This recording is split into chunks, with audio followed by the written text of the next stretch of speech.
তো বন্ধুরা এখানে 1 কিলো মটন, তো আমি মটনটা রান্না করব প্রেসার কুকারে। তাহলে কীভাবে করি চলো দেখো। এখানে 2 চামচের মতন টক দই দিয়ে আমি মাখিয়ে রেখে দেবো। টক দই না দিলেও কোনো অসুবিধা নেই, তবে দিলাম আমি, টক দই দিলে বেশ ভালো হয়।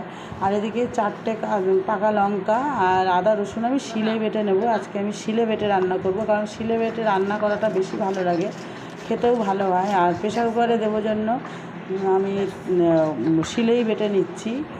তো এদিকে আমার মাংসটা মাখানো হয়ে গেছিলো। 20 মিনিট দই দিয়ে মাখানোর পরে আমি যে শিলে বাটা মশলাটা ছিল, আদা রসুন বাটা আর পরিমাণ মতন তেল দিয়েছি। তেল আমি খুব একটা বেশি দিইনি। আর দিয়েছি কাশ্মীরি মির্চ 2 চামচের মতন, পরিমাণ মতন হলুদ, লবণ স্বাদ মতন, আর দিয়েছি ধনের গুঁড়ো।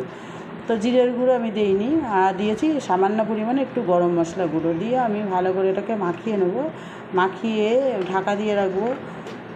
তো ঢাকা দেওয়ার পরে আমি আলুটা লাল লাল করে ভেজে নেব।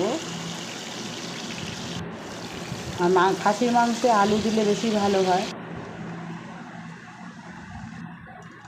তাই এদিকে আমার আলু ভাজা হয়ে গেছে লাল লাল করে। এবারে গোটা জিরে, গোটা তেজপাতা, গোটা গরম মশলা দিয়ে পেঁয়াজগুলো আমি নাড়াচাড়া করব। ব্রাউন কালারের মতন পেঁয়াজগুলো ভাজা ভাজা করে নেব।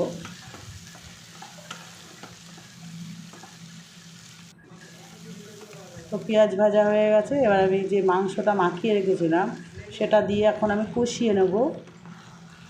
তো ঢাকা দিয়ে দিয়েই মাংসটা কষাবো। তো মাংসটা যত খাসির মাংসটা কষানো হবে ততই ভালো। তো এটা খুব তাড়াতাড়ি আজকে আমার রান্নাটা হয়ে গেছিলো। তো দেখো মাংসটা কষানো হয়ে গেছে। তা আমি বারবার ঢাকা খুলে নাড়াচাড়া করছি যাতে তলায় যাতে না লেগে যায়। যখন হাফ কষানো হয়ে যাবে তখন আমি পরিমাণ মতন একটু চিনি দিয়ে দেবো, কারণ আমি তখন চিনি দিই। চিনি দিলে মানে সেদ্ধ হতে একটু দেরি লাগে। তো এখন আমি একটু চিনি দিয়ে দেবো স্বাদ মতন। আর মিষ্টি চিনি দিয়ে অনেকে নাও দিতে পারে, চিনিটা দিলে একটু স্বাদ খোলে। তা দেখো আমার কষানোও হয়ে গেছে। তো আমি যাই হোক কষানো হয়ে গেছে। এবার আমি প্রেসার কুকারে দিয়ে দেবো। তো প্রেসার কুকারে দিয়ে আমি একটা সিটি দেবো, বেশি সিটি দেবো না।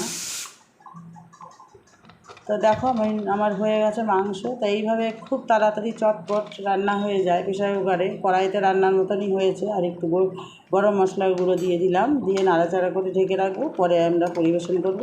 ঠিক আছে বন্ধুরা, আমার ভিডিওটা এই পর্যন্ত। ভালো লাগলে পাশে থেকো।